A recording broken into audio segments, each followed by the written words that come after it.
Did you know that every dishwasher has a filter that needs to be cleaned? Check this out. Yuck.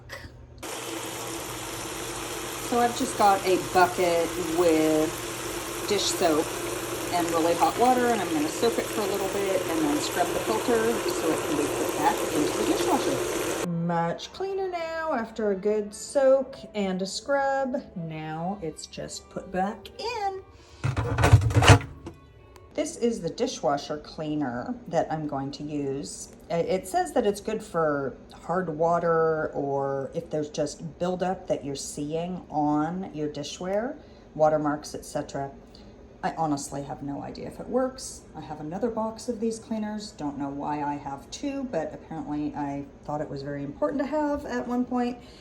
I think you're supposed to do this every few months, maybe once a month. I think I've done it about once a year.